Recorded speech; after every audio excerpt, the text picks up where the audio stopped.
ketika salah satu poin dari tuntutannya itu adalah melakukan pemilu ulang tanpa Prabowo Gibran, mendiskualifikasi Prabowo Gibran. Tapi ini kan ada respon dari Prof. Yusril yang menyatakan ini semua udah terlambat.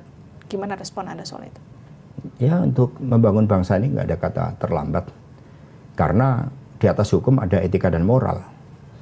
Maka Prof. Yusril juga tidak hanya bicara hukum prosedural, tapi di atas hukum ada etika dan moral. Nah, beliau berbicara juga dengan nuraninya, dengan pengalaman-pengalaman dari perjuangan bangsa ini.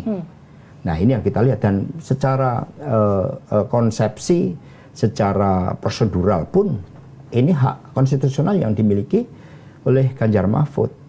Bagaimana kita mau bicara hasil kalau kita tidak berbicara proses? Mana ada tiba-tiba lahir seorang bayi tanpa suatu proses. Bagaimana seorang mencapai gelar doktor tanpa dia mengikuti suatu proses? Tidak bisa. Dan ini sangat berbahaya. Argumentasi dari Prof. Yusril sangat berbahaya, ya termasuk terkait dengan agama sendiri. Karena nanti kita tidak bisa mengajarkan sesuatu yang baik tentang adab, tentang nilai-nilai kejujuran, tentang budi pekerti. Karena kemudian segala sesuatunya hanya berorientasi kepada hasil. Istilahnya kamu melakukan kecurangan masif, ibaratnya silakan kamu melakukan segala cara, yang penting hasil tercapai. Ini nggak bisa dibenarkan dengan cara pendidikan agama sekalipun, pendidikan budi pekerti sekalipun. Kita justru harus melihat proses. Ini yang kami harapkan hakim Mahkamah Konstitusi melihat satu rangkaian ini. Mas Hasto, di program ini juga saya sempat ngobrol sama Mas Budiman Sujatmiko ya. Terlalu fantastis suara kita ini turun dari 58 menjadi 49 gitu ya. Terlalu fantastis dan pasti keguncangan politiknya luar biasa jika itu terjadi. Entah pada kami, entah pada KPU, entah pada pasangan 1 atau 3. Mengadang-ada, ya. Mengadang-ada menurut Anda? Mengadang-ada. Sampai menjatuhkan 58 menjadi 49 hanya untuk bisa masuk putaran kedua. Menurut saya, kalau itu bisa dibuktikan, kalau itu kemudian diputuskan padahal buktinya saya nggak yakin itu bisa terbuktikan, akan menimbulkan chaos berkepanjangan. Mas Budiman sempat ngomong gini, mana mau orang disuruh pemilu ulang, nanti yang ada malah jadi chaos. Gimana tuh respon Anda? Ya, persoalannya bukan pada mau atau tidak mau. Persoalan adalah hak konstitusional yang kemudian kami sampaikan karena ada ketidakadilan, ada abuse of power yang semua bisa menangkap.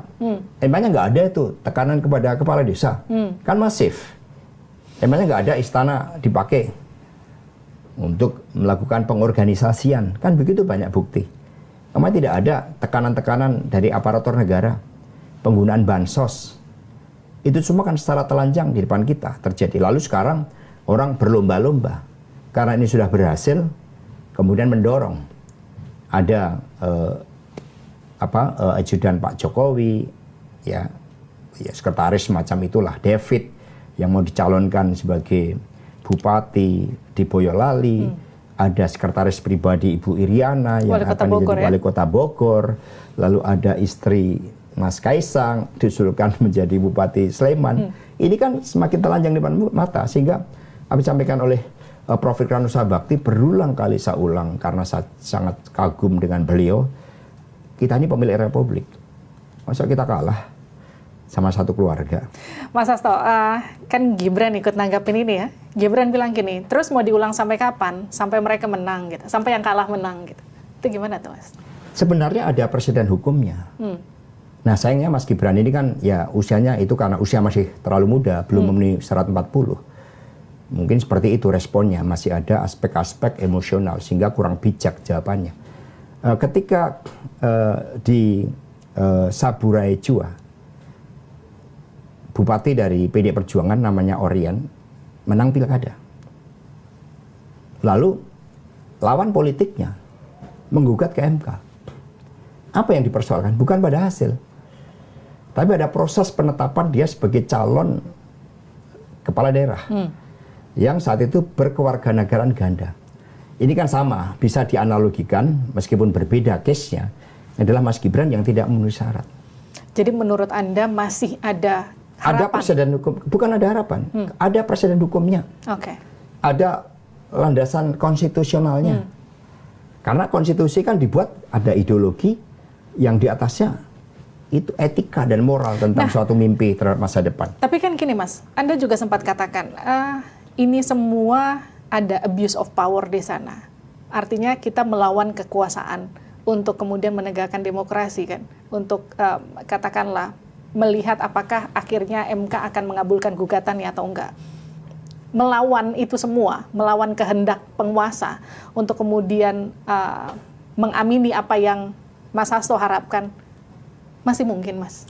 Kita mengoreksi, ketika PDI dibangun, itu gabungan 5 fusi. Ya nggak mungkin bertemu. Nggak mungkin saat itu mengalahkan Pak Harto. Lalu dibuat konflik PDI, di setiap kongres ada intervensi. Muncul kesadaran para pendiri fusi. Kita nggak mungkin menghadapi Pak Harto dengan seluruh kekuatannya termasuk untuk membunuh rakyatnya. Apalagi dengan topangan militer. Tetapi Pak Harto mengkeramatkan keharmonian.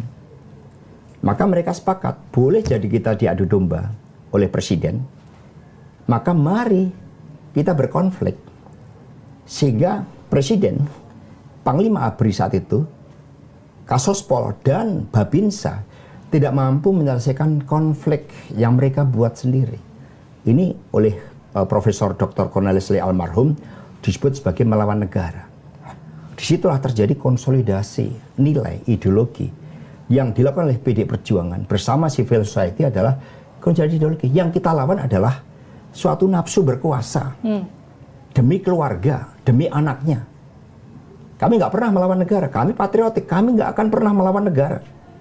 Kami merah putih, kami taat pada konstitusi, kami taat hukum, kami nggak pernah melawan di luar jalur hukum. Tetapi yang kami adalah suatu nafsu terhadap kekuasaan demi keluarga, demi anak.